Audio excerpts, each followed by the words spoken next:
Hey guys, Brendan here, BYOTools, aka BYOT. Thank you for joining me, and today it finally happened. We got a dog. His name's Kona, and I need to install a doggy door.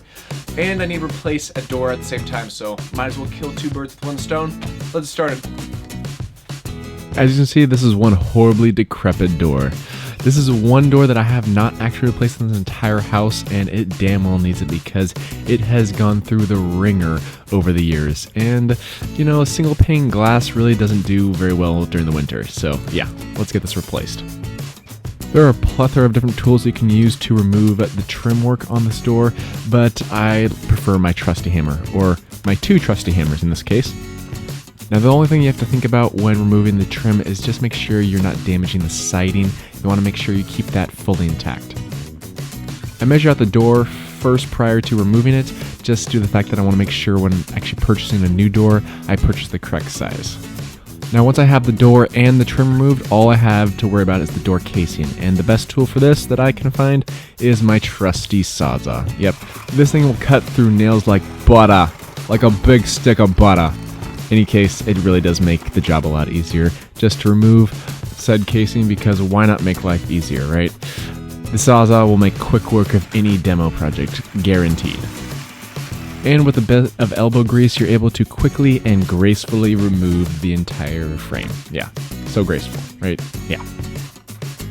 Go ahead and do a quick cleanup of all the miscellaneous items that found its way into this crevice for the past 50 years, and then marvel at the fact, why was the casing embedded in concrete? Yeah, I don't know what they were thinking, but in any case, clean it up and move on to the next step. Go ahead and double check measurements, and I mean double and triple check measurements, because the last thing you want is a door that does not fit. Then move on to siding removal. Now the reason why we're doing some siding removal is because I want to make sure the new door that we have actually fits properly. I take my skill saw and adjust the depth to make sure I'm only be cutting the siding portion and nothing else. Now I'm removing a small portion of the siding due to the fact that the exterior door that I purchased from Home Depot already has siding installed. This is a standard affair for these type of fiberglass doors, but you want to make sure the whole door fits properly the first time, so making sure that you measure and cut the siding properly is key. Now for my project, I am installing a 32-inch wide door, but with the door casing as well as the trim work, it's 36 inches wide. So I actually measured and cut approximately 36¼ inches wide on the siding due to the fact that I want a little bit of wiggle room, but not too much, because I need to fill it in the end. As a quick safety side note, please be careful if you're removing this type of siding in this manner. I've done it numerous times, so I feel comfortable with it, but making sure that you're not losing control of the blade at this point is key, because you want to keep all your digits, right? Yeah. Now, one key portion of this project is to have proper drainage, especially with this being an exterior door. You want to make sure you have a metal flange that goes underneath the siding and over the doorway itself. That way, the water or any type of moisture will drain away from the house, not getting sucked into the house. Now once you have everything cut, go ahead and dry fit it to make sure it fits properly into place. And in all honesty and full disclosure, this did not fit perfectly the very first time. Is the beauty of editing, so just be aware of that. I did have to do some side cuts and not perfect. Go ahead and remove the door one last time and vacuum up all the little dirt particles in the general area, because you want to have a nice clean surface, because we will be applying a bead of silicone. Oh, wait, Kona, get out of here. You'll be applying no, Kona. Okay, come on, really? Get out of here. I'm trying to do something over here, right? Yeah, let me just, bead of silicone. Just a nice smooth bead across the doorway. This just gives you an extra seal of protection for moisture and water protection to make sure it's not going towards the house. That's not what we want, right, Kona? Right. Please don't step in this, please. This is my life now. Yes, this is my life. I have a child with 4 legs. But I love you, Kona. I grab the door and place it in position for the final time. Yes, final time. I make sure it's nice and snug on both sides as well as the top and bottom, just to make sure that water intrusion will not be a problem in the future. Now that is one nice snug fit. And who doesn't like a nice snug fit, right? Now that the door is in place, I want to make sure I have it shimmed correctly. I put some wood fillers as well as some shims in there to make it sure that both sides are very sturdy and supported, and then proceed to drilling them into place.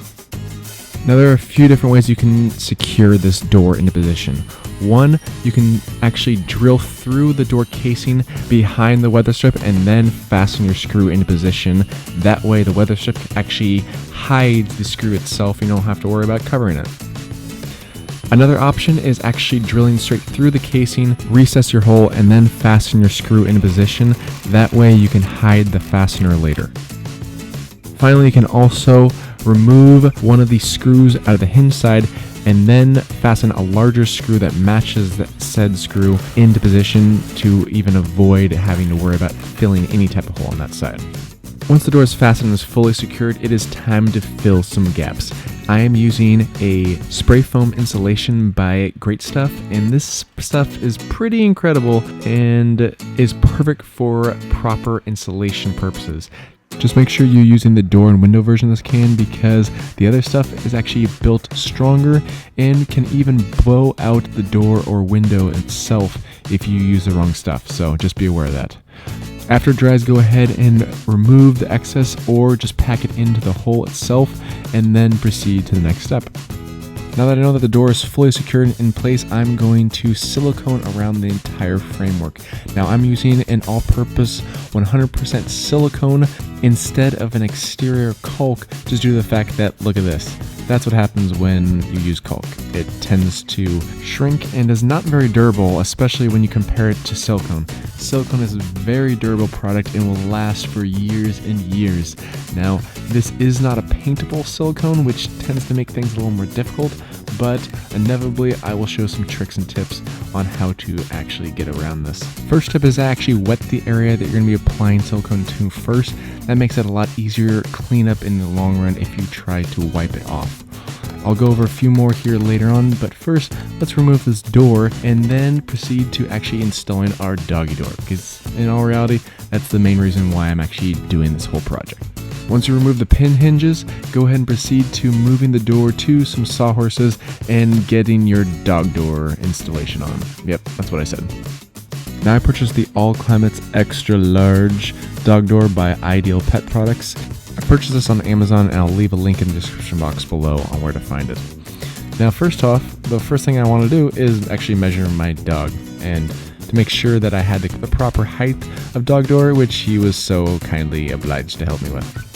I used that marker to allow me to figure out where the height of the door needs to be, and then proceeded to making sure it was centered on all sides. Now this is a template that comes with the dog door itself, which is perfect because this basically means that you really can't screw up with trying to place the lines and locations of the dog door, as well as where the holes need to be, because that is key and you don't want to do that twice, because you really don't want to cut into a door multiple times.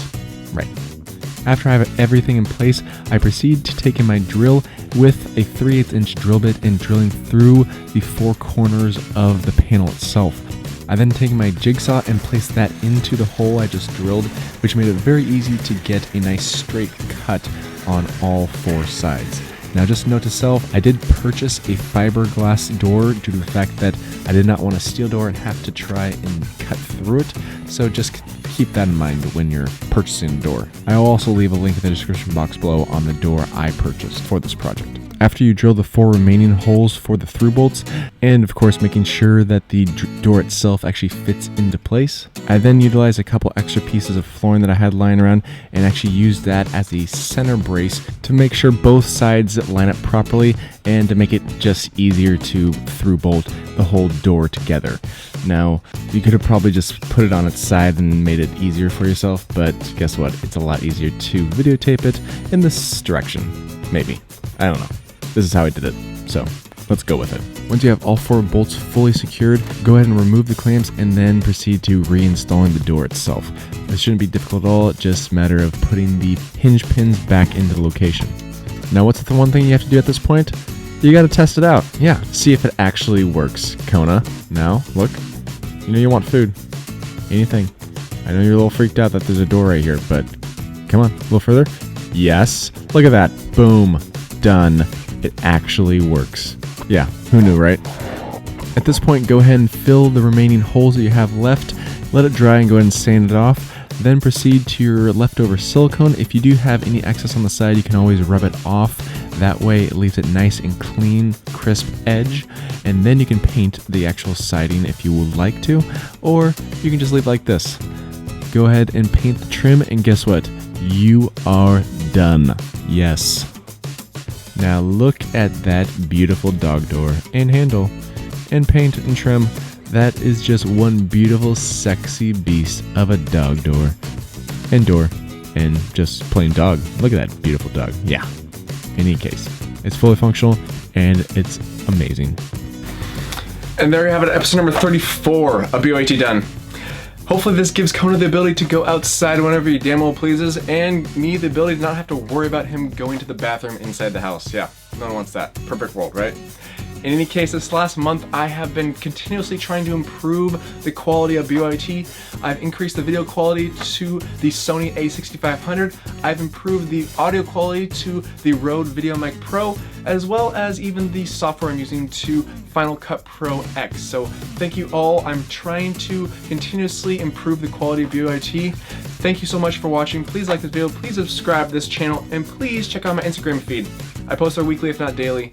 In any case, thank you for your time, and catch you next time. Remember that one time when I told you the door didn't fit the very first time? Yeah, very unfortunate. Oh well, we got it in there.